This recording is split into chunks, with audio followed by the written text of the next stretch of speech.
Good evening, my Real News Media TV family. Welcome back to the channel for another news update. And in the news this evening, 2 JUTC drivers charged with fuel theft. 2 drivers employed by the Jamaica Urban Transit Company have been charged with multiple counts of simple larceny following separate incidents involving the theft of fuel from the company. Charged are 34-year-old Shavoy Shab Brown and the 38-year-old Dushin Shane Brown. Reports are that on 2 occasions, Shavoy diverted a JUTC bus to Chesterfield Drive in Kingston, where he extracted 100 liters of fuel. On March 13, the JUTC bus he operated was intercepted after leaving the location where the fuel was extracted. Following an interview on Monday, March 17, he was charged with 2 counts of simple larceny. Meanwhile, Duchesne was arrested on Thursday, March 20, after it was revealed that on February 17, 20, and 23, he diverted a JUTC bus to locations in Spanish Town where over 500 liters of fuel was extracted. He was charged with 3 counts of simple larceny. Agents assigned to the Counterterrorism and Organized Crime Investigations Branch are investigating whether the incidents are linked to organized criminal elements. Fuel theft on this scale represents a significant loss to the economy and ultimately impacts all taxpaying citizens, said Superintendent Victor Barrett of CTOC. We are committed to dismantling these criminal networks and ensuring the protection of public resources. We are actively pursuing all leads and anticipate a further arrest as the investigation progresses, he added. Individuals with information that can assist with the investigation are asked to call CTOC at 876-967-1389, Crime Stop at 311, the National Intelligence Bureau at 811, or the nearest police station. Farmer Chang charged with allegedly killing farmer Rasta.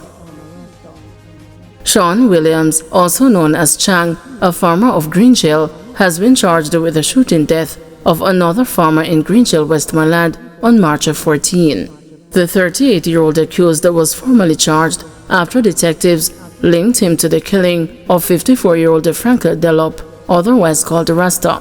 He has also been charged with using a firearm to commit a felony, according to a police statement issued on Friday. According to police reports, Delop was standing along the Greenhill Main Road around 7:45 p.m. when gunfire rang out. Members of a police team later found him with gunshot wounds to his upper body.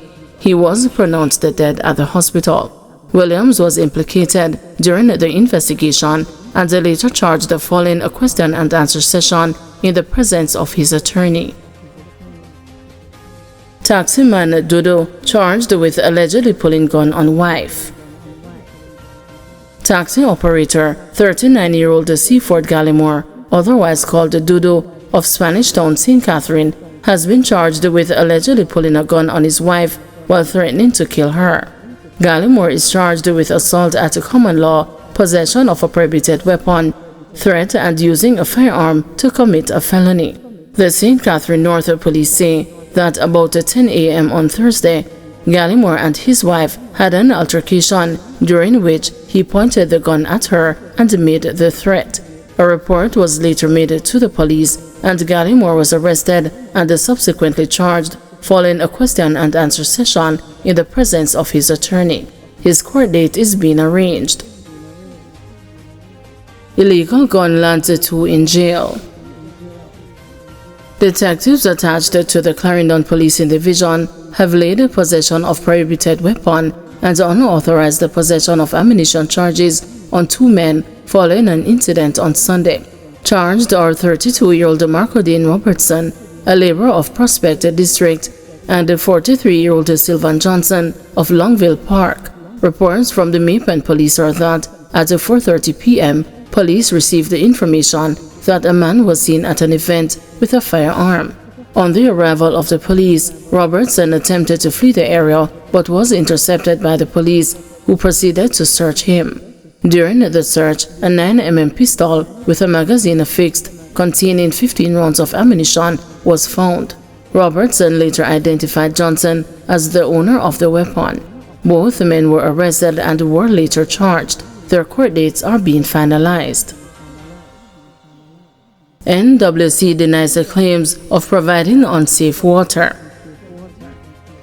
Jamaica's primary provider of water, the National Water Commission, is dismissing recent claims that they are providing poor quality water to residents. The NWC says the water it supplies is continually monitored, thoroughly tested, and is in full compliance with the guidelines established by the Ministry of Health and Wellness and international best practices set by the World Health Organization. The Commission was reacting to claims from People's National Party councillor for the Trafalgar Division in the Kingston and the St. Andrew Municipal Corporation, Jesse James Clark, that the NWC is providing unsafe water to residents of Kingston and the St. Andrew, in particular those in rural areas. Clark, who is also opposition junior spokesperson on health, claimed that persons should boil it before consumption, but the NWC has described the claims as misleading. The Constant Spring system operates as one of the NWC's main systems, and its operations are always within the stipulated standards, while the water supplied by the Seaview plant has also been tested and rated as the best tasting water in the Caribbean for several years, stated the NWC in a media release on Thursday night. While small rural water systems can pose challenges due to the dynamic realities of high runoff and the impact of farming activities on normal operations, the NWC pays close attention to the potential issues and seeks to address them immediately. Notwithstanding the fact that a number of these facilities are remotely located and only serve very small segments of the population, for instance, less than 40 customers in Bowden Hill, the NWC is constantly reviewing its infrastructural designs and is seeking to improve its water supply systems where vulnerabilities are identified, the agency added. The NWC noted that the Health Ministry has not indicated any concerns with the water provided by the Commission, or has it issued any advisories recommending that Jamaicans boil their drinking water.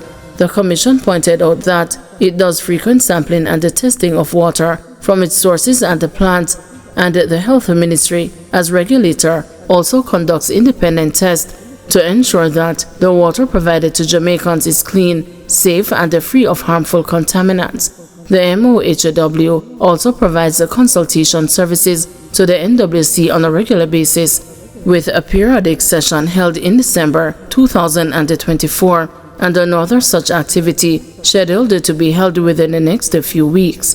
The NWC said it remains steadfast in its mission to provide Jamaica with clean, potable water that they can consume and use without fear. Thank you everyone for watching. See you tomorrow morning at 6 a.m. for another news update.